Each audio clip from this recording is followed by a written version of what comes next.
All right, सो इस बार के work के लिए हम एक इमेज लेके आएंगे जो ऑलरेडी रॉ इमेज होगी, यानी कैमरा से फ्री इमेज खींची गई होगी। कई बार होता है ये कब काम आता है, एज अ ग्राफिक डिज़ाइनर आप दो जगह इनका यूज़ करते हैं। मैं बोलूँगा तीन जगह इसका बेसिकली यूज़ होता है। पहला सबसे ज़्यादा बड़ी इंडस्ट्री यानी मूवी इंडस्ट्री, वहाँ इस टेक्निक का यूज़ होगा।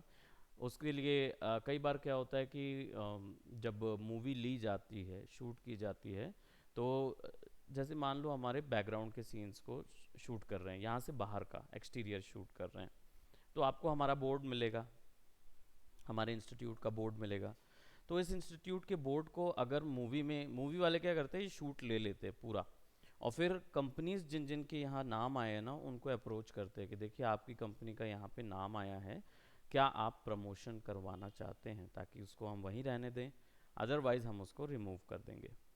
तो स्पॉन्सरशिप ली जाती है मिनिमम नॉमिनल उसमें ना, तो वो फोकस और कर देते हैं। कई बार अगर ज़्यादा पैसा मिल जाता है तो फोकस कर देते हैं।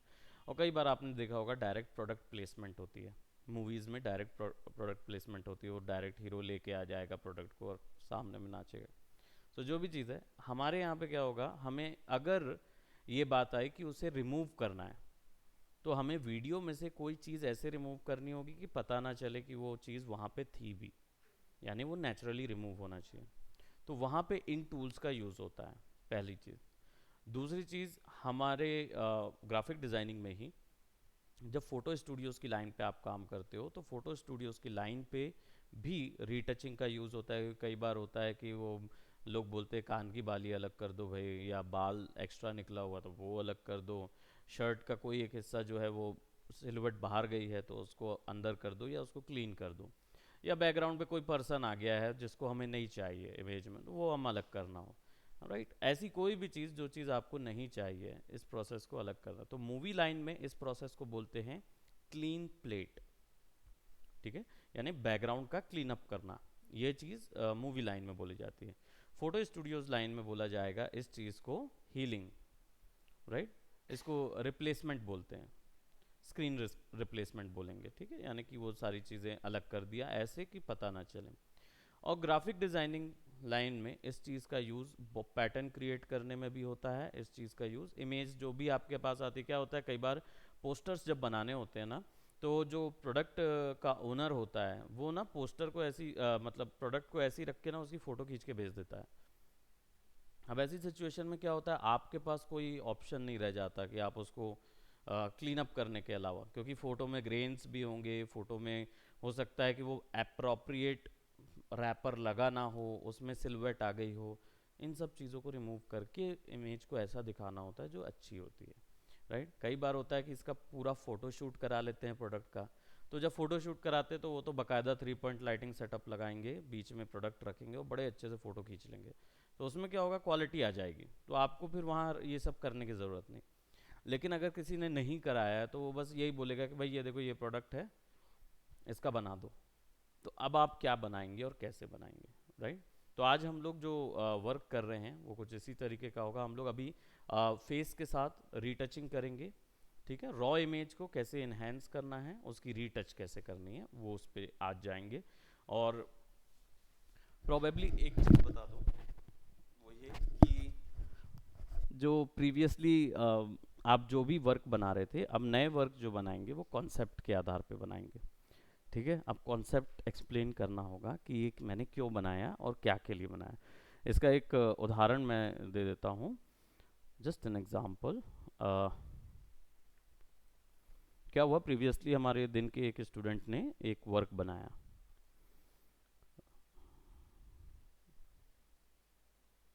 Right, black and white to colour. ठीक है, ये ब्लैक एंड वाइट था, ये उन्होंने कलर किया। राइट, अब उन्होंने ये प्रोडक्ट बनाया तो, लेकिन बिना सोचे समझे, उन्होंने इस पर कोई थॉट प्रोसेस नहीं दिया कि क्या बना रहे हैं, किस लिए बना रहे हैं। राइट, ग्रीन क्यों कर रहे हैं, पिंक क्यों कर रहे हैं, इस पे कोई थॉट नहीं था। So we had discussed over it, और मैंने देखा कि इस चीज़ के बारे में पूछा तो ये सेड कि नो मुझे नहीं पता। इवन यहाँ पे आप कुछ पैच देख रहे होगे, ये एक्चुअली उनको थोड़ा सा क्या बोलते, कलर्स समझने में दिक्कत हो रही थी। तो उन्होंने क्या हुआ, उनको पता ही नहीं चला कि ये कलर यहाँ पे है, दैट्स वाई ये पैच क्रिएट हुआ। Otherwise image was okay. Image में कोई दिक्कत नहीं थी, पैच ठीक था उसमें। तो अब सिचुएशन ये हो गई कि इससे सबसे ज़्यादा पास चीज़ जो हमको, क्योंकि हम इंडस्ट्री को देखते रहते हैं, तो हमें पता चल गया कि भाई इससे सबसे ज़्यादा क्लोज कॉम्पोजिशन है वो है शी हल्क का। शी हल्क एक मार्वल की कैरेक्टर है, अगर आपने देखा होगा, नहीं देखे होंगे तो मैं इसको यहाँ पे थोड़ा सा बता दूं, क्योंकि वो भी फेमस सीरीज चल रही है शी हल्क की नेटफ्लिक्स पे, है ना। दैट वाज अ गर्ल जो कि हल्क के पावर्स ओन करती है। हाँ, शी हल्क को नहीं जानते थे आप? ओके। मार्वल में हाँ, हाँ हल्क की बहन रहती है ये मार्वल की सीरीज में। ये काफ़ी बड़ा कैरेक्टर बन के बाद में आई, बहुत बाद में आई, जब तक इनका जो वो था, क्या बोलते हैं, कैरेक्टर जो था वो बहुत ही ऑड लग रहा था शुरुआत में लोगों को, क्योंकि एक लड़की का मेल्स के जितने मसल्स होना और इतना पावरफुल होना। लेकिन उस समय पे दौर ऐसा आया कि चाइना करके एक डब्ल्यू डब्ल्यू रेसलर आई जो कि बिल्कुल हैवी बॉडी बिल्डर, लड़कों जैसी ताकतवर दिख रही थी और वैसे ही लड़कों से ही लड़ती थी। तो फिर उन्होंने उससे एक इंस्पिरेशन भी ली और शी हल्क को बनाया। तो शी हल्क जो है वो एक लॉयर है जो कि क्या बोलते हैं, पावरफुल, गुस्से में रहती है तो मतलब पावरफुल। ये इसमें वो हल्क की कमी नहीं होती। हल्क में क्या है कि वो हल्क जब गुस्सा होता है तब वो बनता है पावरफुल, ग्रीन उसमें आता है, नहीं तो नॉर्मल इंसान दिखता है। शी हल्क हमेशा हल्क रहती है, राइट। तो वो नॉर्मल नहीं हो पाती, नॉर्मल इंसान नहीं हो पाती, वो वैसी की वैसी रह जाती है। क्योंकि बोलते हैं ना एक तरीके से कि मेल्स जो होते हैं, साइकोलॉजिकली मार्वल ने बनाया है इसको, मेल्स जो होते हैं उनके पास उनकी इच्छा होती है कि वो बॉडी बिल्डर और ये बने, राइट। तो अगर वो हल्क के तौर पे ही आ जाएंगे ना, पूरे टाइम हल्क हो जाएंगे, तो उनकी फैंटेसी नहीं आएगी इस चीज़ में। और मेल फीमेल्स का उल्टा होता है, वो कभी भी ऐसा नहीं बनना चाहेंगे कि जो मॉन्स्टरस पावरफुल जितनी मॉन्स्टर वुमेन हो जाएं, जबकि वो ज़्यादातर ब्यूटी की तरफ जाना चाहेंगे rather than going for a monster brute. तो ये उल्टा स्विच करने की आदत मार्वल में है। मार्वल हमेशा अपने सुपर हीरोज़ में एक कमी डालते हैं, जिससे उनका जो वीकनेस है ना वो भी जनता के सामने आए। तो शी हल्क बहुत पावरफुल हो गई, लेकिन ग्रीन चमड़ी की हो गई, और समझ रहे हैं, तो उसकी ब्यूटी जो है वो वहाँ से हट गई जैसे वो प्रीवियसली थी। तो इससे क्या वो सफ़र करेगी कि लड़के, मतलब वो दिखाएंगे उनको कि हाँ भाई उनका वीकनेस है कि अब वो ब्यूटीफिकेशन पे नहीं जा पा रहे हैं करके। तो वो यहीं पे स्टोरी जनरेट हो जाती है, निकलती है। वैसे ही आपका जो हल्क है, अब हल्क का प्रॉब्लम ये है कि वो तो चाहता है कि वो पावरफुल हो जाए, लेकिन वो कंट्रोल के बाहर हो जाता है, माइंडलेस कंट्रोल हो जाता है। तो वो वीकनेस वहाँ दिखाते हैं। ये चीज़ मार्वल की रहती। तो हमने क्या किया, हमने देखा इस चीज़ को, और इस कॉन्सेप्ट को देख के हमें यही इंस्पिरेशन मिली। तब फिर हमने क्या किया, हमने इसको हॉर्न किया और चेंज किया फिर हल्क के फॉर्मेट में, राइट। तो हमने फिर उसको शी हल्क की कॉन्सेप्ट में डाला। ये उनका प्रोडक्ट था जो उन्होंने बनाया। तो उसमें उन्होंने क्या, लिप्स रेड होते तो रेड डाल दिया, कलर एक टोन का डाल दिया, और पर्पल टोन डाल दी। उन्होंने सोचा नहीं था कि उन्हें शी हल्क बनाना है, लेकिन जब मैंने उन्हें ये रेफरेंस दिखाया तो then he got to understand कि ओके ये मतलब फिर समझ आ गया उनको कि वो हम किस डायरेक्शन पे जा रहे हैं। इसमें क्या हो गया, स्किन हमें दिखानी थी ग्रीन, तो हमने क्या किया, फिर ग्रीन ब्लेंडिंग मोड किया, राइट। फिर इसके बाद हमने देखा कि भाई उनका कपड़ा जो है वो वाइट और पर्पल है, तो हमने फिर कपड़े में भी सेपरेशन क्रिएट किया हुआ, वाइट और पर्पल का सेपरेशन दिया, है ना, ताकि कॉन्सेप्ट जो है वो वैसे में फिक्स आए। तो भाई ये वाइट और पर्पल में कॉन्सेप्ट आ गया। अब इसके बाद बचा ये जो ग्रीनिश, सॉरी जो पर्पल लाइट्स हैं, ये एक्चुअली इनके कॉन्सेप्ट में हर जगह जो टोन होती है, डार्क टोन होती है, उन जगहों पर इनकी लाइट जो है वो ज़्यादातर पर्पल में ही दिखाते हैं। जैसे ये वाला जो लाइट्स आप देख रहे हो ना, ये पर्पल रिम बनते हैं। तो हम इसमें ये कलर्स थोड़े से ज़्यादा इन्हेंस होके आते हैं। तो हमने फिर क्या, इसकी लाइट्स को भी चेंज कर दिया पर्पल फॉर्मेट में। बाल को भी हमने ग्रीन किया, लेकिन इतने ज़्यादा ब्लैक कलर थे कि उसके बाद अगर हम उस पर थोड़ा सा फिक्स करते तो नकली लगने लगता। तो हमने इसलिए उसको, इसकी हाइलाइट्स को ग्रीन करके छोड़ दिया। राइट। सो कॉन्सेप्ट ऐसे तैयार होना है कि अब अगर मैं यहाँ पे शी हल्क का एक लोगो लगा दूंगा तो वो, हेलो, गुड मॉर्निंग, तो यहाँ पे अगर मैं शी हल्क डाल दूंगा तो वो शी हल्क का कॉन्सेप्ट क्लियर हो जाएगा। इवन अगर मैं वो नहीं भी डालता हूँ तो लोग यहाँ से शी हल्क ही समझेंगे इसको, कि हम शी हल्क ही दिखाना चाह रहे हैं। क्यों? क्योंकि ग्रीन कलर की उसकी आइडेंटिटी हमने सारी यहाँ पे कॉपी कर दी है। अपने अब के कॉन्सेप्ट जो होंगे वो भी कुछ इस तरीके की ही हों। मैं ये नहीं कहता कि आप मार्वल से इंस्पिरेशन लीजिए, पर मैं इसमें ये कहूँगा कि आप किसी उससे इंस्पिरेशन लीजिए जो आपकी फील्ड की चीज़ें हैं, राइट। जैसे ग्राफिक डिज़ाइनिंग की फील्ड में आप ज़्यादातर किन चीज़ों से इंस्पिरेशन ले सकते हैं? तो जैसे आप देखते हैं रास्ते में चलते हुए बड़े बड़े होर्डिंग्स में प्रियंका चोपड़ा एप्पी फिज का वो करती रहती है, प्रचार करती है। तो उसमें आप उसकी स्किन टोन और उसको देखिएगा, जो लिप्स कलर हैं और जो उनका वो है सिनेरियो पूरा, वही चीज़ यहाँ कॉपी करने की कोशिश करिए। स्किन टोन भी वैसी डालिए, लिप्स कलर जो होंगे वो एपी फेस के कलर के रखते हैं जानबूझ के, राइट। कपड़े उनके उस कलर के होते हैं जो उनके प्रोडक्ट का कलर है, तो यहाँ पे वो ब्लेंडिंग करके देखिए, राइट। अब आप बोलेंगे कि सर कलरफुल इमेज ऑलरेडी अगर कलरफुल है और इसको हमको चेंज करना होगा उस चीज़ में, तो कैसे चेंज करेंगे? क्योंकि blending mode black and white में तो डल रहे थे, कलर में डलेंगे तो अलग अलग हो जाएंगे। तो आप क्या कर सकते हैं, इसका कलर ज़ीरो कर सकते हैं। कलर ज़ीरो करने के लिए लेयर में जाके लेयर को सिलेक्ट करना होगा, कंट्रोल यू दबाना होगा, ह्यू एंड सैचुरेशन, और सैचुरेशन करना होगा 0। तो इमेज हो जाएगी ब्लैक और वाइट, ठीक है। अब इसमें ब्लैक एंड वाइट जब होगी तो क्या है, अब आप ब्लेंडिंग मोड यूज़ करिए, वही टेक्निक इस पे अप्लाई कर दीजिए, तो आपका प्रोडक्ट, आप अपनी मर्जी से प्रोडक्ट के अंदर कलर डाल पाओगे, करेक्ट। अब इसकी रीटचिंग और कॉम्पोजिशन पे जाएंगे, कलर करेक्शन की कॉम्पोजिशन पे जाएंगे, अच्छा खासा बड़ा टॉपिक है, उसको कवर करेंगे, बट अभी हम लोग फिलहाल इस पे जाएंगे कि स्किन की रीटचिंग कैसे करते हैं, है ना। रीटचिंग में थोड़ा सा कॉम्पोजिशन भी ऐड रहेगा, हम देखेंगे कैसे कॉम्पोज करना है। तो सबसे पहले हमें गूगल में या फिर अनस्प्लैश में जाके हम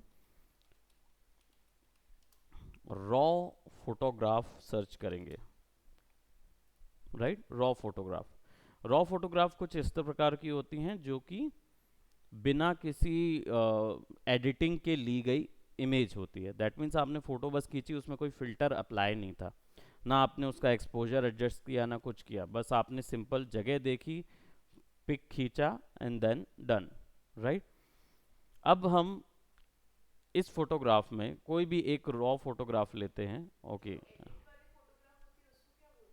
वो फिल्टर्ड होती है, वो कंपोजिट होती है, ऑलरेडी कंपोजिट फोटोग्राफ होती है ना। तो अभी जैसे यहाँ पे देख रहे हैं थोड़ा सा मुझे रॉ फोटोग्राफ मिल रहे हैं जिसमें हम, लेकिन मेकअप वाले मिल रहे हैं, राइट। तो मैं यहाँ पे बिना मेकअप वाले फेस को लेता हूँ ताकि हम इन पे मेकअप भी डाल सकें और इस पूरे सीन को, इनके फेस को क्लियर भी करेंगे और इसको रीटच करेंगे ताकि ये ऐसा लगे कि आप एक्चुअल में किसी फोटो शूट में थी, ठीक है।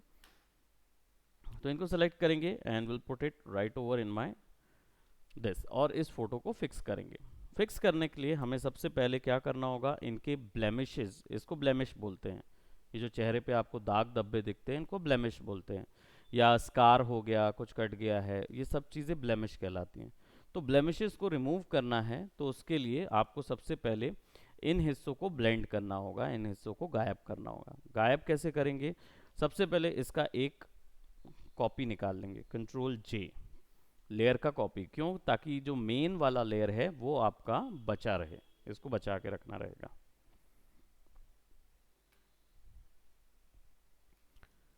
ठीक है। नाउ अब इसमें जितनी चेंजेस होगी हम अपनी मर्जी से कर सकते हैं, ठीक है। अब फिलहाल मैं क्या कर रहा हूँ, इसके चेंजेस जो हैं दो तीन तरीके से कर सकते हैं। जैसे मुझे ये दाग धब्बे अलग करने हैं फेसेस में से, सो मेरे पास टूल आ जाता है, यहाँ से यहाँ तक तो हम लोग सिलेक्शन टूल में थे अभी तक, राइट। ये ग्रुप मैंने पहले ही बताया था कि ये ग्रुप, ये जो मूव टूल से लेकर सिलेक्शन यहाँ तक, ये पूरा सेलेक्ट ग्रुप है, तो ये सिलेक्शन के लिए था।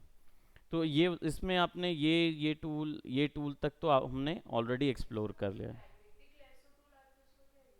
मैग्नेटिक लेसो टूल जो है ये एक्चुअल में कॉन्ट्रास्ट पे काम करता है, यानी इमेज के अगर बीच में कलर डिफरेंस है तब आप इसके ऊपर में क्लिक करेंगे तो ये अपने आप उस पर स्टिक होता जाता है। और आप अगर मान लीजिए कहीं गलत जा रहे हैं तो बैक स्पेस दबा के एडजस्ट करेंगे।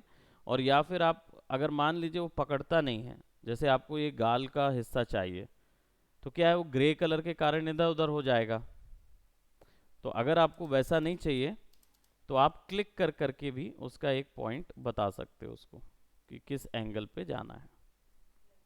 ठीक है, तो ये चीज़ मैग्नेटिक लैसो टूल करता है। ये तब काम आता है जब बहुत ज़्यादा प्रिसाइज सिलेक्शन हो, यानी कि यहाँ पे जैसे डिफरेंस नज़र आ रहा है तो ये इसलिए इस लाइन पे जाएगा, लेकिन इधर कुछ कुछ पिक्सल्स का गैप है, ग्रेन्स हैं इसके अंदर, एकदम हाई रेजोल्यूशन क्वालिटी नहीं है इमेज का, है ना। तो अगर गैप्स है ना तो फिर वो इसमें इधर उधर ऐसा कांपते हुए बनेगा, एज यू कैन सी,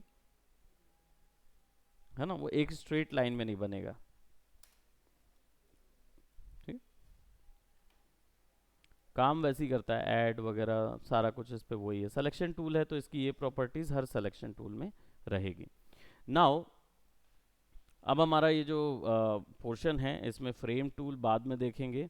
ये बेसिकली क्या है कि इसके अंदर कोई इमेज डाली जा सकती है बस, तो वो अपने आप क्रॉप हो जाती है, बट ये बना बनाया शेप होता है, राइट, और फिर उसको यूज़ कर सकते हैं। आगे देखेंगे प्रोबेबली आप जब मैं आपको लेआउट करना बताऊंगा पेपर्स का, न्यूज़पेपर्स का लेआउटिंग, तब इसमें ये चीज़ काम आ जाएगी फ्रेम के लिए। ठीक है, अभी फ़िलहाल इसको छोड़ते हैं। यहाँ पे इतने टूल्स तो समझ आ गए थे, कलर पिक करने के लिए था, है ना।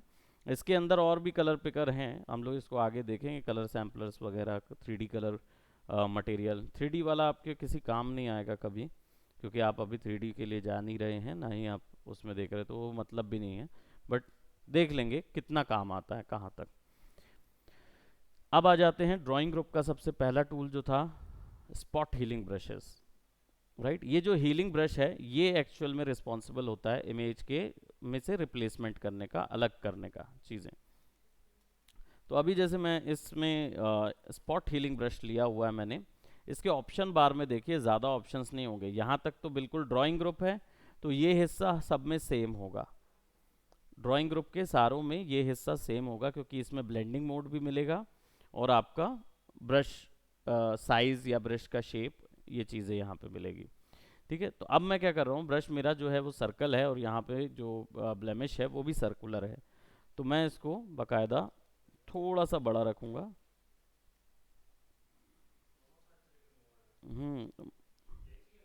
नहीं नहीं, ये नहीं चाहिए था, बट इसको ट्राई कर सकते हैं। जस्ट एक हेल्प करेंगे मेरी, इसको लास्ट वाला जो जिप है उसको ओपन करिए, अंदर का पूरा कंपोनेंट निकाल लीजिए।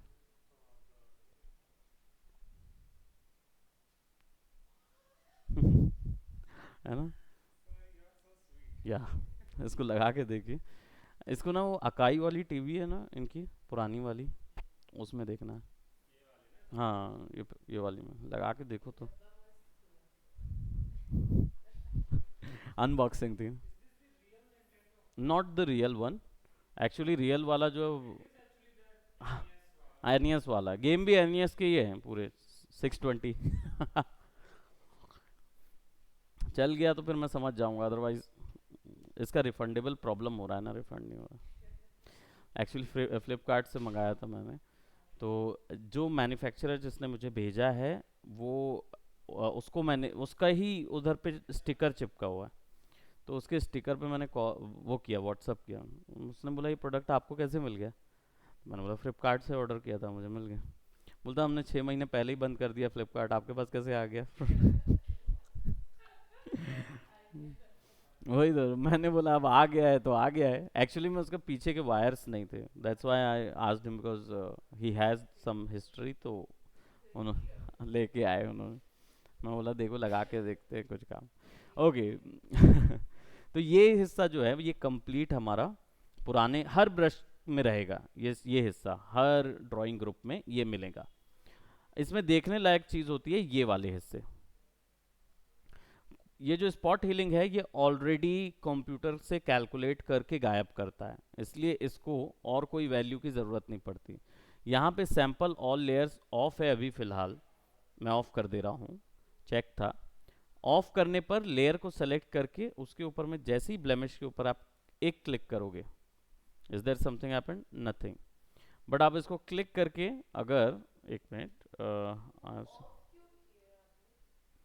मैं बता रहा हूँ उसका, कंट्रोल डी, सिलेक्शन कहीं और हो गया होगा, राइट, सिलेक्शन कहीं और हो गया था मेरा, इसलिए वो इसके बाहर सेलेक्ट नहीं कर रहा था। उसको ऑफ क्यों किया वो भी बताता हूँ। इसमें बेसिकली आपको लेयर को सेलेक्ट करके अगर आप उसके ऊपर में ब्रश चलाएंगे ना तो उतना हिस्सा वो आसपास से गायब करता जाएगा। ठीक है, तो अगर हम क्लिक करते जाएं,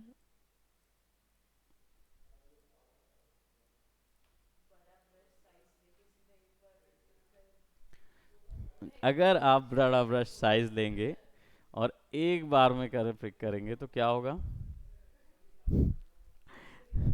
क्यों? क्योंकि इसका जो एआई है, इसका जो पीछे का एल्गोरिदम है, मैकेनिक्स है, वो ये चीज़ का है कि आप जो पिक्सल सेलेक्ट करेंगे उसके आसपास के पिक्सल्स को लेके वहाँ मर्ज करता है वो, ये ब्रश है ना। तो इसलिए क्या होता है, हम अगर ज़्यादा एरिया ले लेंगे तो फिर वो उसको मर्ज नहीं कर पाएगा, उसको समझ नहीं आएगा कि कौन सा हिस्सा वहाँ पे फिक्स करना है। तो इसलिए क्या होता है, इसको मैनुअली थोड़ा सा बड़ा, भले ही आप एक लाइन में कर सकते हैं, तो जितने उसको वैल्यू मिल रही है उतना वैल्यू वहाँ फिक्स करने की कोशिश करेगा।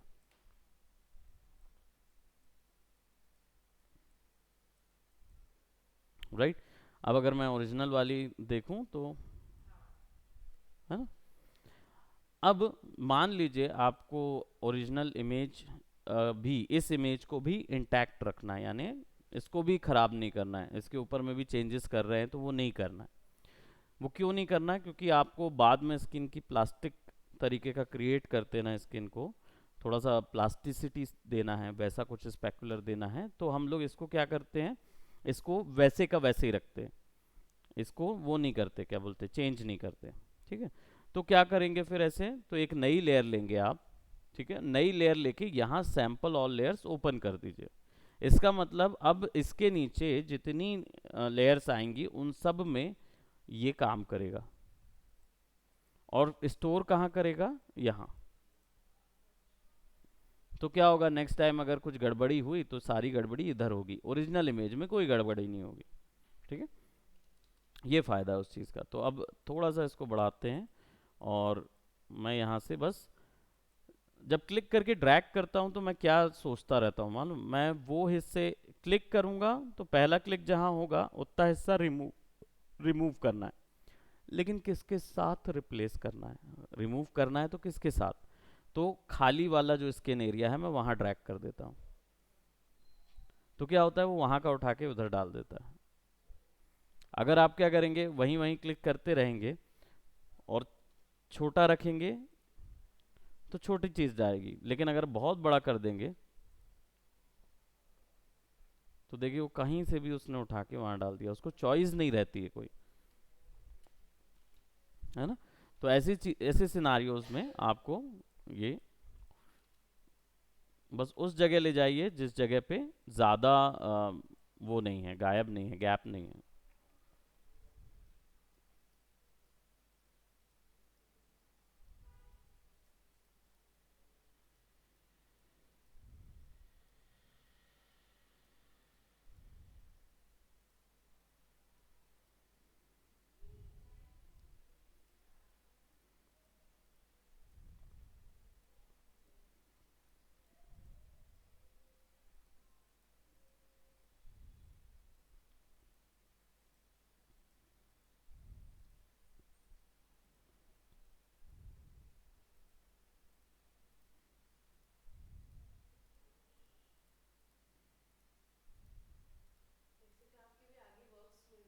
बिल्कुल, क्लीनअप का बहुत ज़्यादा काम मिलता है मॉडलिंग्स लाइन में, तो यही तो सबसे ज़्यादा ज़रूरी हो जाता है। एज यू कैन सी, अब अगर इमेज को इस तरीके से आप देखोगे तो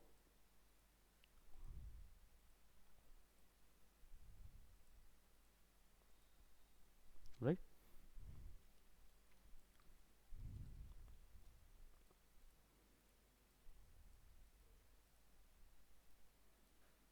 अब ये बहुत प्रॉब्लमेटिक एरियाज होते हैं इधर से गायब करना।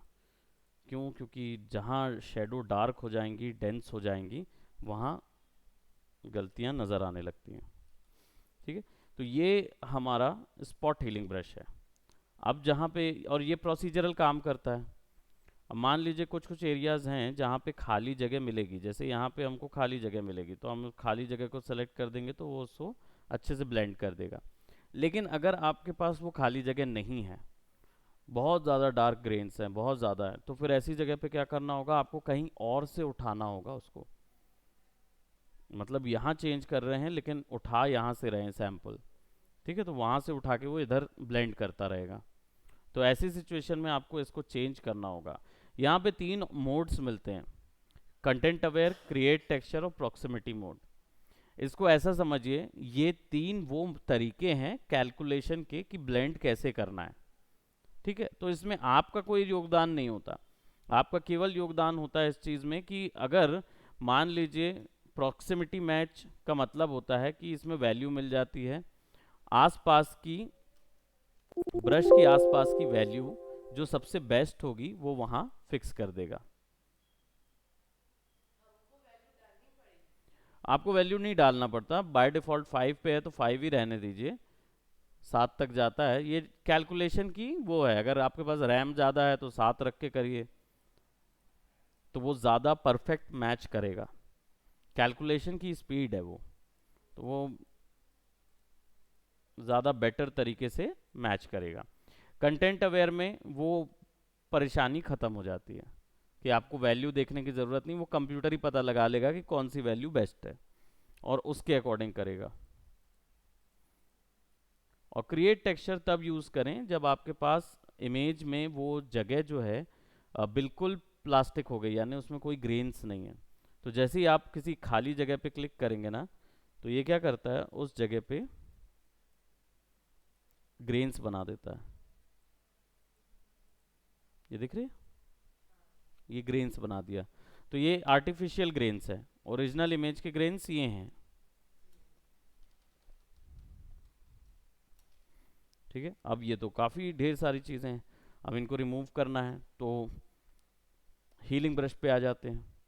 ये स्पॉट हीलिंग ब्रश का पुराना वाला वर्जन है, लेकिन इसकी खासियत ये है कि ये मैनुअल ड्राइव है। कार होती है ना ऑटोमेटिक और मैनुअल, तो ऑटोमेटिक वाला स्पॉट हीलिंग ब्रश है और हीलिंग ब्रश जो है ये मैनुअल ड्राइव है। ये क्या करता है, इसमें भी वही ऑप्शंस हैं, all layers sample, all layers कर दीजिए। सैंपल पैटर्न या सैंपल जो ऑप्शन है, पैटर्न करेंगे तो जो यहाँ पे होगा ना वही रिप्लेस हो जाएगा वहाँ। ये देखो ब्लेंड कर रहा है किसको, इस तरीके की लाइन को। हाँ, क्योंकि यहाँ पे लाइनिंग सेलेक्टेड है। अगर पैटर्न करोगे तो लाइनिंग डॉट्स पैटर्न्स आ जाएंगे, राइट। लेकिन इसको सैम्पल्ड करोगे तब वो उतना एरिया गायब करेगा। लेकिन उस गायब एरिया को करने के लिए पहले बताना होगा कि कौन सा एरिया से उठाना है। तो उसके लिए ऑल्ट दबाएंगे तो देखो टारगेट आपका चेंज हो जाएगा। आप उसको पास वाला कोई भी अच्छा एरिया सेलेक्ट करके टारगेट ले लीजिए और फिर वहाँ पे ड्रॉ कर दीजिए। जैसे बाल हटाने हैं तो यहाँ पे रखा और यहाँ से ड्रॉ करता गया।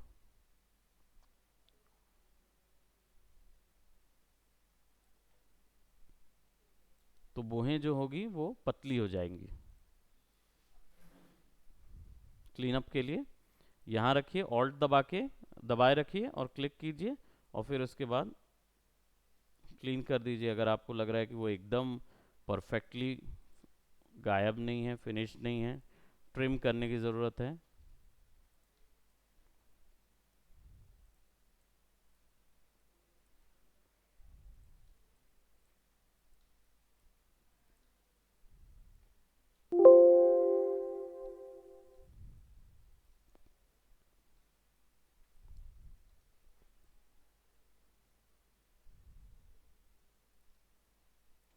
राइट, तो अब जैसे इन जगहों पे करना है, तो मैं अगर माथे की स्किन लूँ, क्योंकि इसका टोन और इधर का टोन सिमिलर है, देखिए ब्रश दिख रहा, ये उसी जगह से वैल्यू उठा रहा है। अब माथे की टोन लूँ और यहाँ पे अगर मैं पेंट कर दूँ,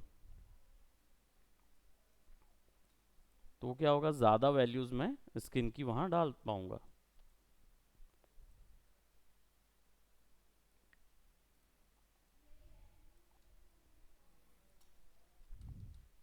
इसको ऐसा भी कर सकते हो आप, इसको सेलेक्ट करते हो, कई बार आपने देखा होगा वो आता है, व्हाट्सअप में आता है ना,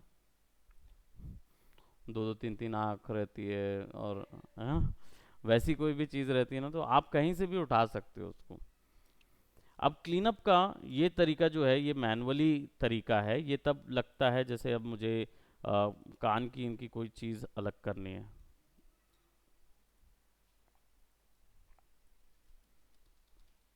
ना, तो उस चीज़ को अलग करेंगे और फिर ब्लेंड करेंगे। तो डिटेल्स जितनी रिमूव करनी है वो यहाँ से की जा सकती हैं, लेकिन कुछ हिस्से जो हैं वो बहुत ज़्यादा नॉन रिमूवेबल हैं, जैसे हम लोग देख रहे हैं कि यहाँ पे एरियाज ब्लेंड नहीं हो रहे हैं। ठीक है, तो इरेज़र लेंगे और कुछ हिस्सों को हम इरेज कर देंगे। अब इसको एक प्रो टिप है कि अगर इतने ढेर सारे ब्लेमिशेस को रिमूव करना है तो आप आराम से बैठ के कर सकते हो, टाइम तो है आपके पास, आप आराम से बैठ के यहाँ पे हीलिंग ब्रश लीजिए और स्पॉट हीलिंग ब्रशेस वगैरह लेके आप इनको क्लीन अप कीजिए। ठीक है, वो आप कर सकते हो, लेकिन एक प्रो टिप बता रहा हूँ, जब जल्दी ये चीज़ें करनी होती है तो इसका एक सिस्टम होता है। आप क्या करिए, इन पूरे को चलिए मर्ज कर देते हैं। हाँ, दोनों लेयर्स को मर्ज कर दिया, तो अब ये एक हो गया। अब देखिए तो कितना मैंने रिमूव किया था। ठीक है, अब इसके ऊपर में एक और इसी का कंट्रोल जे करके कॉपी बना लीजिए, बराबर। अब इसको कर दीजिए ब्लर, गॉसियन ब्लर, और इस हद तक ब्लर कीजिए कि जिस हद तक में इमेज जो है ना, इमेज जो है वो बिल्कुल ब्लर हो जाए। ठीक है, अब इसके बाद ओके कर दीजिए। अब ये इमेज हो गई ब्लर। अब इस पे लगा दीजिए लेयर मास्क, मास्किंग हमने की थी, लेयर मास्क। इसका क्या अर्थ होता है कि कुछ हिस्सा दिखाना, कुछ हिस्सा छुपाना। ठीक है, अब इसको जैसे ही मास्क को ब्लैक करना है तो कंट्रोल आई कर देते हैं, तो मास्क हो जाएगा ब्लैक। ठीक है, मास्क अभी वाइट है इसलिए सब कुछ ब्लर दिख रहा है, कंट्रोल आई कर दूंगा तो सारा कुछ गायब हो जाएगा, इफेक्ट गायब हो गया। अब मैं ब्रश टूल लूंगा और इन जगहों पे पेंट कर दूंगा वाइट कलर, यानी कि मैं बेसिकली मास्क के ऊपर में वाइट कलर पेंट कर रहा हूँ। सॉफ्ट ब्रश लिया हुआ है मैंने, 75 ओपेसिटी है, कम।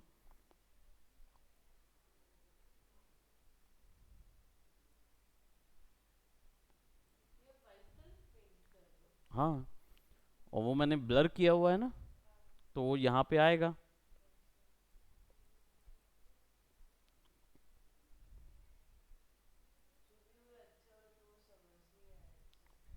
मैं समझा दे रहा हूँ। हुआ क्या, इमेज थी दागदार। ठीक है, अब इसमें हीलिंग ब्रश से जितना मैं फिक्स कर सकता था उतना मैंने फिक्स कर लिया।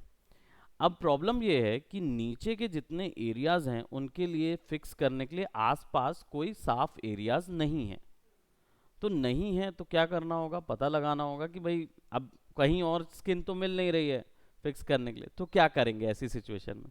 तो ऐसी सिचुएशन में हम अपनी मर्जी से स्किन को प्लास्टिक कर देंगे।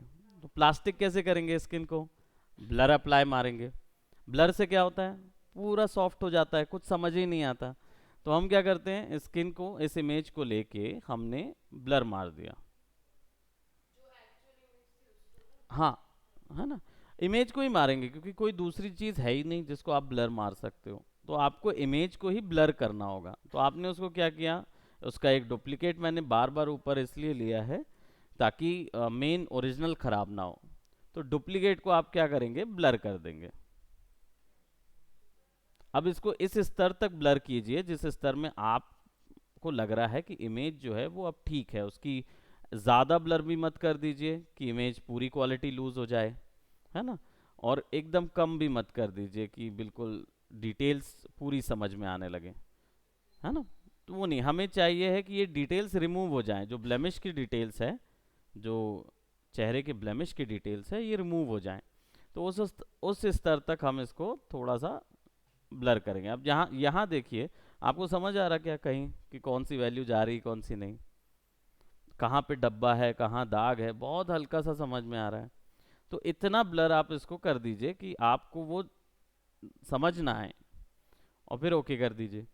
अब देखिए ऐसे तो मैं दूंगा सामने वाले को, यहाँ तक समझ में आया कि हमने क्या किया, इमेज को ब्लर कर दिया बस, और कुछ नहीं।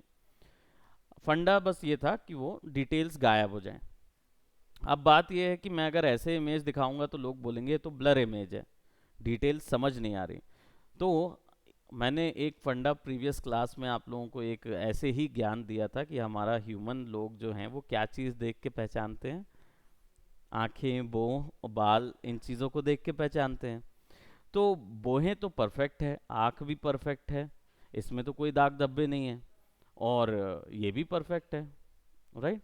अगर ये सारी चीज़ें परफेक्ट हैं, तो मैं अगर स्किन पे ब्लर भर दिखा दूं और इनको एक्यूरेट दिखाऊं इस कलर का, समझे, यानी स्किन को मैं रिप्लेस कर दूं ब्लर वाली स्किन के साथ और आंखें इसी की दिखाऊं, तो ये मैं कैसे पॉसिबल हो सकता है, मास्किंग के द्वारा। तो मैंने क्या किया, उसके ऊपर में जो ब्लर लगा था उस पर लेयर मास्क लगा दिया।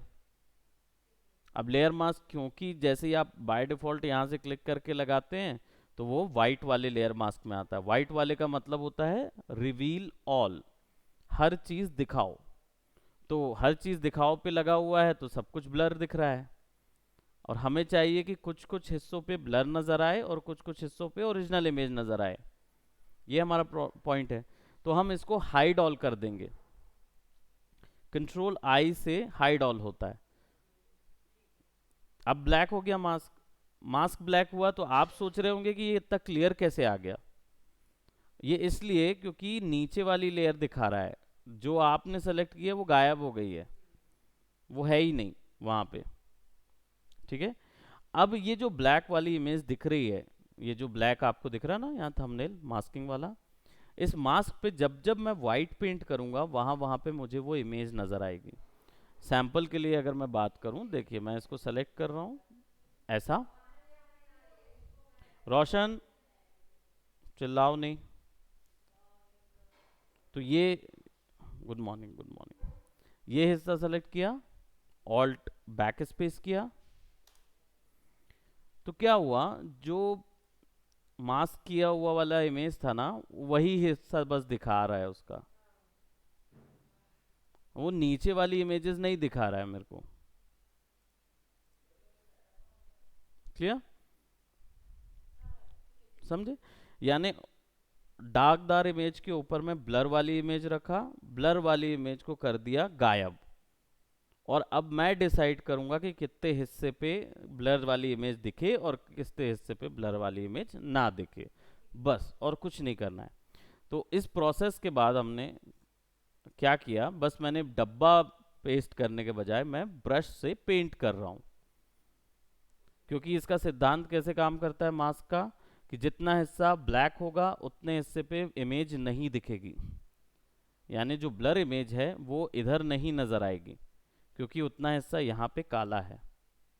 अगर आप इसको ब्लैक पेंट करेंगे तो देखिए मैं इसको नोज पे से, तो उतने हिस्से पे उसका ब्लर का असर नहीं दिख रहा है, और वाइट पेंट करूंगा तो उतने हिस्से पे उसका ब्लर का असर नजर आने लगेगा। नहीं, इरेज करूंगा तो क्या होगा, ब्लैक और वाइट पेंट नहीं होगा, इमेज का उतना हिस्सा ही गायब हो जाएगा, है ना। इमेज तो इंटैक्ट रहेगी, मास्क का उतना हिस्सा गायब हो जाएगा, असर कुछ नजर नहीं आएगा, क्लिप हो जाएगा, ठीक है। तो अभी क्या करेंगे, इसको पेंट करेंगे, और डोंट वरी अभी भी कई डिटेल्स मिस होंगी। अब जैसे ये देखो यहाँ पे रिंकल्स थे, मैंने वो रिंकल्स गायब कर दिए, इनको थोड़ा सा प्लास्टिक स्किन दे देते हैं, है ना।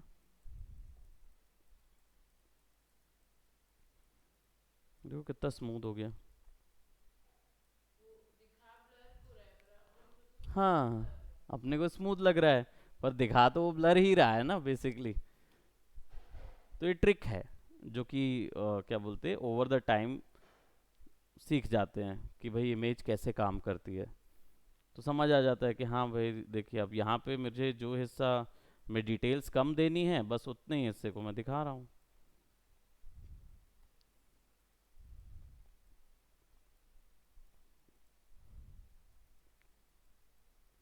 तो आपको वो मेहनत से आप बच गए, जो मेहनत बार बार वो स्पॉट हीलिंग लगा लगा के कर रहे थे, उससे आप बच गए।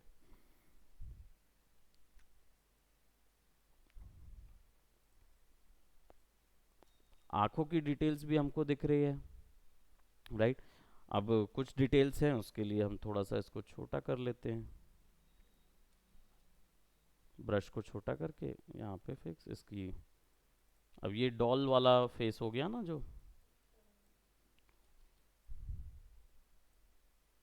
तो जहाँ डॉट्स बस दिख रहे हैं ना वहाँ पे लगा दिया। अभी भी इसमें हम कुछ चेंजेस और करेंगे, डोंट वरी।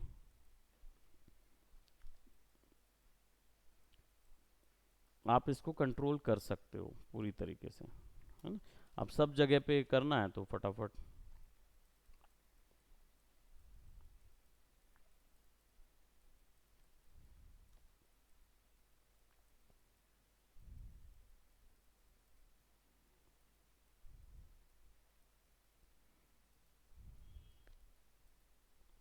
ठीक है, राइट। अब क्लीनअप बहुत ज़्यादा हो गया, और कहीं ना कहीं ये बोला जाए कि थोड़ा ज़्यादा क्लीनअप भी हो गया, राइट। थोड़ा सा ज़्यादा क्लीनअप भी हो गया, तो हमें उस क्लीनअप को भी सेटल करना होगा। इसके लिए दो तरीके लगेंगे।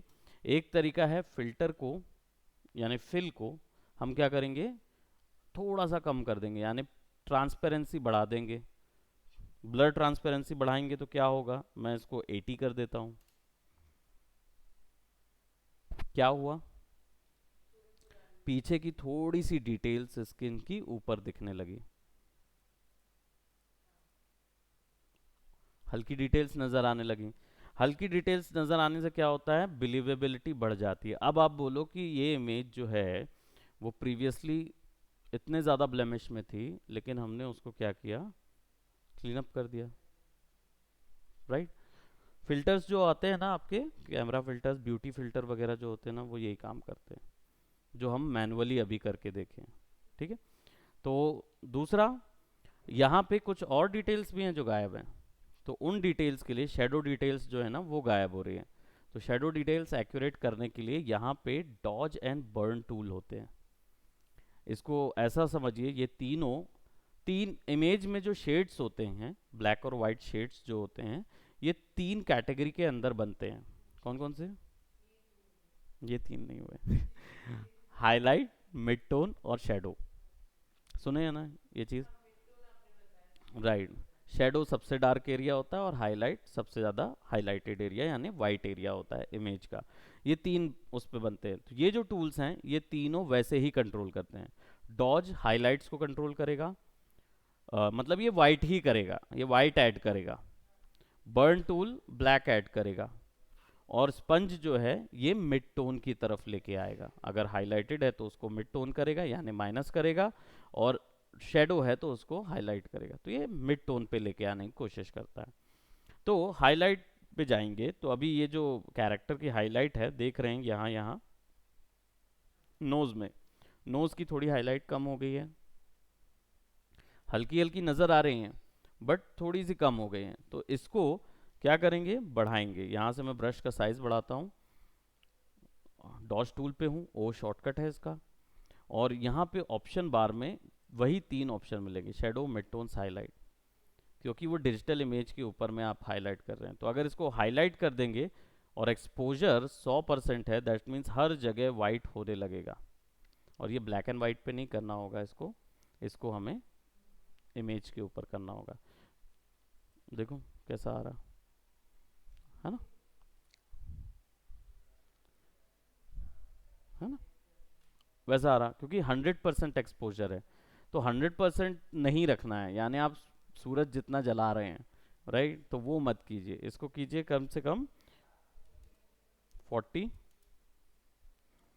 और हल्का हल्का यूज़ कीजिए। यहाँ पे मैं इसको हाईलाइट से हटा के मिड टोन कर रहा हूँ क्योंकि ये हाईलाइटेड एरिया नहीं है। अब मिड टोन पे थोड़ा सा करेंगे तो नेचुरल वाइट होता जाएगा।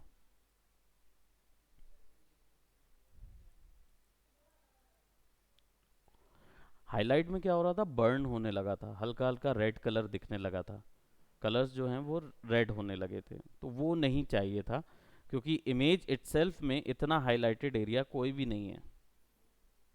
तो इमेज में क्या मिड टोन एरियाज चल रहे हैं। तो अब देखिए यहाँ पे आप ज़्यादातर मिड टोन से ही चलते हैं। हाईलाइट मैंने बताया ना, फैसिलिटी सब चीज़ की मिलेगी आपको। तो जहाँ जहाँ आपको लग रहा है कि हाइलाइटेड एरियाज हैं, चमक रहे हैं, वहाँ आप पेंट कर दीजिए इमेज में। तो क्या होगा, आप देखेंगे तो इमेज के वो सारे डिटेल्स गायब हो गए आपके पास। ठीक है, अब जहाँ लाइट डाली है तो शेडो तो डालनी पड़ेगी। तो बर्न बर्न टूल है मिड टोन्स पे, 36 एक्सपोजर कम रखा है मैंने।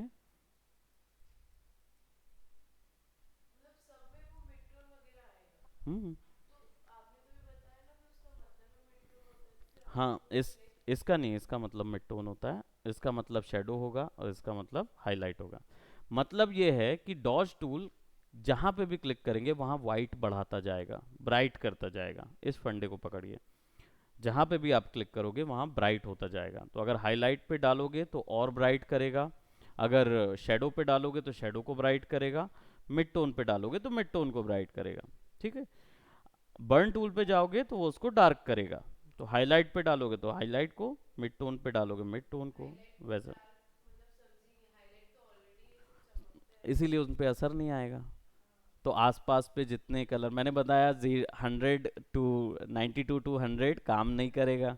तो 92 के पे अगर 90 भी होगा तो वहाँ पे असर दिखने लगेगा। ठीक है, क्योंकि हाइलाइट्स ज़रूरी नहीं है कि हाइलाइट्स हर बार प्योर वाइट कलर की हों। ये भी हो सकता है कि हम लोग डार्क कलर में, अगर मतलब बोलना चाहिए ग्रे लाइटिंग में, अगर हम कोई ऑब्जेक्ट को रखते हैं जो मिड टोन लाइटिंग चल रही है, और मिड टोन लाइटिंग में उस ऑब्जेक्ट पे भी हाईलाइट बनेगी। राइट, हाईलाइट क्यों फॉर्म होती है, क्योंकि किसी भी ऑब्जेक्ट के ऊपर में जब लाइट पड़ती है और अगर वो रिफ्लेक्टिव ऑब्जेक्ट है तो वो लाइट क्या होगी, ओमनी डायरेक्शन पे बाउंस होगी। ओमनी डायरेक्शन पे बाउंस होते हुए जो आपका डायरेक्शन होता है, लाइट जब उस पर पड़ती है और जो आपकी आंख पे आती है, उसी डायरेक्शन पे ही हाइलाइट्स बनती हैं। इसलिए मेरा ऑब्जेक्ट का हाईलाइट अलग होगा, आपका ऑब्जेक्ट का हाईलाइट अलग होगा, उनका ऑब्जेक्ट का हाईलाइट अलग होगा, क्योंकि हाईलाइट बदलती रहेगी आपकी पोजीशन के अकॉर्डिंग। क्योंकि हाईलाइट जहाँ पड़ती है वो आपके कैमरा की ओर आती है, यानी आँख की ओर आती है, आँखों की ओर आएगी तो वहाँ से वो चेंज हो जाती है। ठीक है, तो इसलिए ये डायरेक्शन था लाइट का, जो फॉर्मेशन है वो इस तरीके से काम करता है। तो अगर ये ग्रे लाइटिंग में भी हम ऐसा कुछ करते हैं तो भी पॉसिबिलिटी है। ठीक है, तो अभी ये फिलहाल हमारा यहाँ पे हम क्या कर रहे हैं, शेडो डार्क कर दे रहे हैं, इतनी की बिलीवेबल लगे। अब जैसे ये डिटेल्स हैं, आप जानते हैं कि यहाँ डिटेल्स ऑब्वियस सी बात है यहाँ थोड़ा सा डार्क होगा, यहाँ भी डार्क था, उसको नेचुरल दिखाने के लिए अगर हमको चाहिए तो। कौन सी वाली, ये वाली? हाँ, थोड़ी सी अजीब लग रही हैं, तो हम क्या करेंगे, इसको शेडोज़ नहीं देंगे, शेडोज़ नहीं देंगे, फिर हम इसको आ, मैं शेडोज़ में जा रहा हूँ, अभी मिड टोन सेलेक्टेड था, शेडोज़ में जाऊंगा तो देखो केवल शेडोज़ ही बस डार्क होंगे, मिड टोन एरिया छोड़ देगा वो।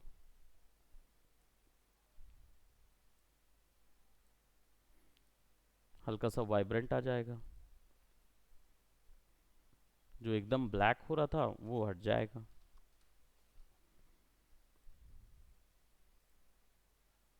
ठीक है, और थोड़ा सा असर जो है वो 70% करना हो तो 70% कम कर दीजिए फिल, तो उसका असर जो है वो कम होता जाएगा। जैसे बढ़ा दूंगा तो देखो कैसा हो रहा है, कम कर दूंगा तो ये, अब ये देखो 64 में।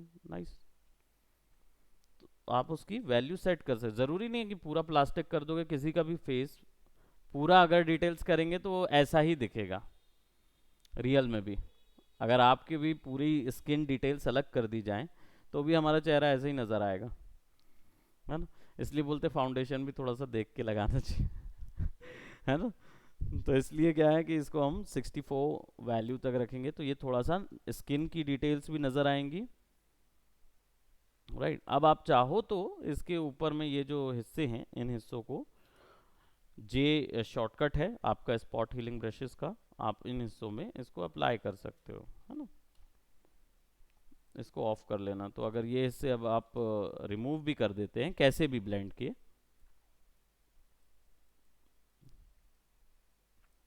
है ना, थोड़ा सा रिमूव भी कर देते हैं, उसके ऊपर में दूसरा लगा देते हैं, तो फिर वहाँ की डिटेल्स जो हैं वो गायब ही हो जाएंगी, है ना। तो आप ज़्यादातर डिफरेंस तैयार कर सकते हैं। ठीक है, यहाँ तक क्लियर हुआ। इसको स्किन रीटच बोलते हैं कि ये स्किन्स या कोई भी प्रोडक्ट के लिए भी काम कर सकता है। ज़रूरी नहीं है कि केवल स्किनिंग, लेदर को और ज़्यादा अच्छा लेदर दिखाने के लिए, क्योंकि जनरली लेदर में शाइन नहीं होती, जो आप ओरिजिनल लेदर होता है ना उस पर शाइन नहीं मिलती, तो उस पर शाइन दिखाई जाती है जनता को केवल अट्रैक्ट करने के लिए, नहीं तो ओरिजिनल लेदर में शाइन नहीं होती। ओरिजिनल लेदर बिल्कुल डल नज़र आता है क्योंकि वो मरे हुए जानवर का होता है, तो उसमें शाइन्स नहीं आती। Rexine on the other hand जो होता है, जो लेदर का सबॉर्डिनेट रहता है, उस पर शाइन बहुत ज़्यादा चमकती है। ठीक है, तो ये तरीका समझ में आया। स्पॉट हीलिंग आपको समझ में आए। स्पॉट हीलिंग के साथ साथ यहाँ पे और भी कई टूल्स हैं। जैसे हमें ये सारे हिस्से अगर अलग करने हैं तो हमारे पास पैच वाले हिस्से भी हैं, यानी पैच रिमूवल है। ये क्या करता है, आपको केवल पैच सेलेक्ट करना है और उठा के कहीं पे भी रख देना है जहाँ से रिप्लेस करना है। ये उठा के वहाँ रख दिए तो वहाँ का हिस्सा इधर आ गया। नहीं, वो डिलीट करके उसके ऊपर में इसको रिप्लेस कर दिया, यानी कि ये सेलेक्ट किया, इधर से उठाया और रख दिया इधर पे, तो इधर का इधर आ जाएगा।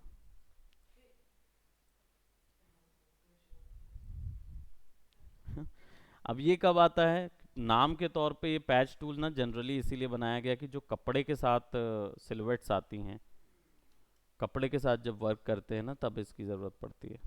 कई बार होता है कि जैसे पैच हो जाता है कपड़े में, फट जाते हैं कपड़े, तो उनको मिक्स ठीक करना हुआ, या फिर सिलवेट्स बन रही है कपड़े की, तो उन सिलवटों को अलग करना हुआ, है ना, या किसी एक हिस्से से अलग करना हुआ, कोई स्टिकर हो गया, कोई टैटू हो गया शरीर में, इन चीज़ों को अलग करने के लिए सिंपली ये पैच टूल आता है। क्योंकि कुछ नहीं है, सेलेक्ट करना है, कहीं से भी एक शेडो उठा के डाल देनी है वहाँ पे, है ना। तो ओवरऑल क्या होगा, वो इमेज में से सब चला जाएगा। अब मैं इसको ब्लेंड करूँगा तो वो नाइसली, है ना, ब्लर आएगा और अच्छा खासा नज़र आएगा। तो ये टचअप कहलाता है, स्किन टचअप, है ना, रीटच। अब यहाँ पे एक और कंट्रोल जेड कर रहा हूँ, इसको ऊपर ले आते हैं, कंट्रोल टी करते हैं, और या फिर इसको क्या करेंगे, इसको भी लेयर मास्क कर देता हूँ। ठीक है, कंट्रोल आई,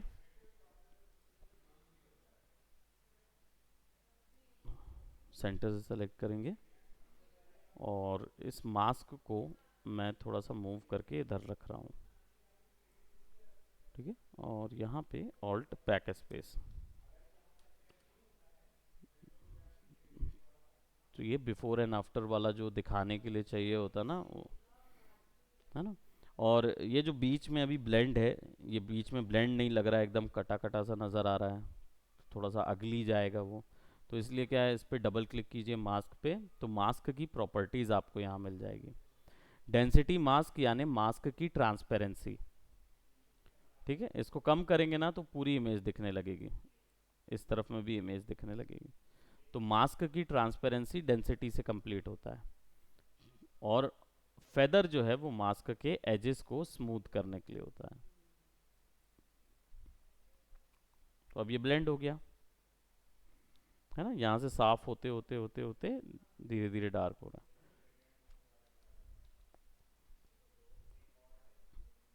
ठीक है, लेकिन आप जब समझाएंगे लोगों को, मतलब आपके शोरील्स में ये ऐसा कटा ही होना चाहिए, और ये बिफोर एंड आफ्टर का होना चाहिए। तो आप इसके ऊपर में कुछ ग्राफिक ड्रॉ कर सकते हो, which is like as a selection ले लीजिए।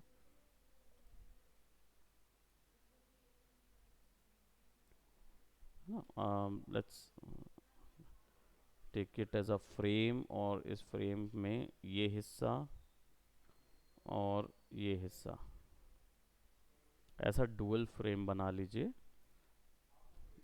ब्लैक कलर का, और यहाँ बिफोर एंड आफ्टर लिख दीजिए, तो डुअल फ्रेम बन जाता है।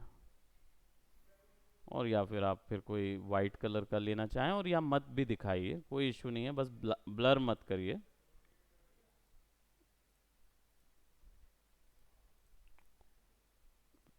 तो डिफरेंस जो है वो समझ आ जाएगा। ये बिफोर कर देंगे, ये आफ्टर कर देंगे। ठीक है, तो ये रीटचिंग का एरिया था जिसमें हमने रीटच देखा। इसमें हमने 3 टूल देखे अभी। ये वाला कंटेंट अवेयर मूव टूल भी ऐसा ही है, बहुत छोटा सा है, सिंपल समझने के लिए। जैसे पैच में क्या कर रहे थे आप, राइट, एक एरिया सेलेक्ट कर रहे थे और क्लिक करके ड्रैग कर रहे थे। अब इसमें क्या करता है, जस्ट उसका उल्टा करता है। आप क्लिक करके ड्रैग करोगे तो उस एरिया में यहाँ से वहाँ ले जाएगा। पहले क्या हो रहा था, जिस एरिया पे आप इसको छोड़ते थे वो एरिया पे को ब्लेंड कर देता था, बट कंटेंट अवेयर यहाँ से उठाता है, आगे ले जाता है, एंटर करेंगे तो इधर का पैच उधर, उधर का पैच इधर ले जाएगा, रिप्लेस कर देता है। अगर इसको मैं थोड़ा सा और अच्छे से समझाऊं तो देखिए, ये आईज है और इसको लिप्स पे रख दिया मैंने, एंटर दबाऊंगा तो जितना उसने ब्लेंड था वो तो पकड़ लिया, लेकिन यहाँ पे यही आ गया, लिप्स में नहीं गया। हाँ, नहीं, तीथ नहीं आएंगे उसके, क्योंकि वो ब्लेंड करने के लिए आसपास के हिस्सों को यूज़ कर रहा है। तीथ रिप्लेसमेंट दिया नहीं है उसमें, है ना। स्ट्रक्चर, कलर, यहाँ पे 2-3 ऑप्शंस हैं, आप बढ़ा के चेक कर सकते हो। बट हम लोग ज़्यादातर कंटेंट अवेयर यूज़ नहीं करते हैं, बट हम इसको यूज़ कर सकते हैं अगर ऑलरेडी बना बनाया कोई इमेज हमारे पास है, उसमें से कोई हिस्सों को अलग और ब्लेंड करने हैं, तो कंटेंट अवेयर यूज़ कर सकते हैं, है ना, क्योंकि वो उतने हिस्से पे फिक्स हो जाता है। जैसे अब इसको मैं यहाँ रख दूँ तो वो आसपास के ही हिस्सों को पकड़ के बनाएगा।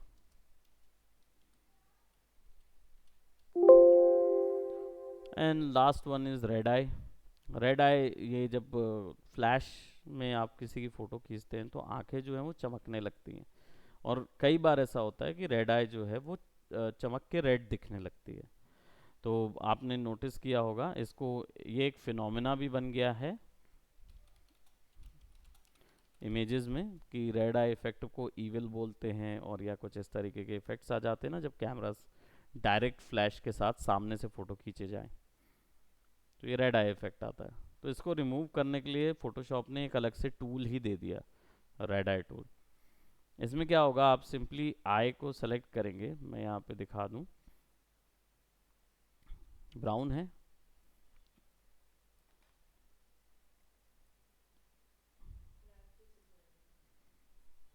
वो रेड को पकड़ लेता है,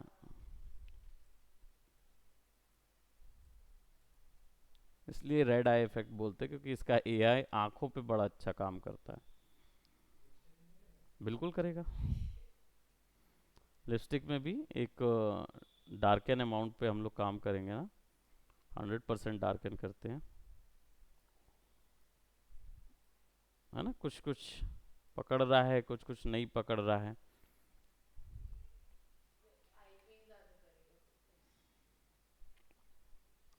देखें, प्रोसीजर बहुत बड़ा हो जाएगा। देखते हैं इसको प्यूपल फुल करके।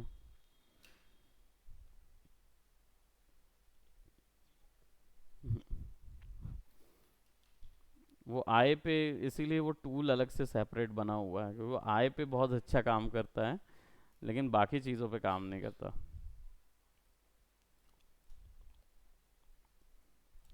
ठीक है, अभी ये इमेज पे हमने पूरा अपना हीलिंग ब्रशेस यूज़ करके देख लिया, प्लस स्किन रीटच करके देख लिया, राइट।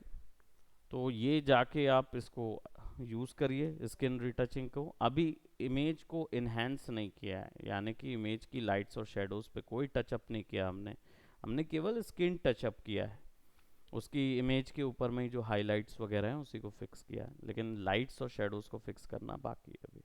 ओके, सो इसको यहीं तक करते हैं।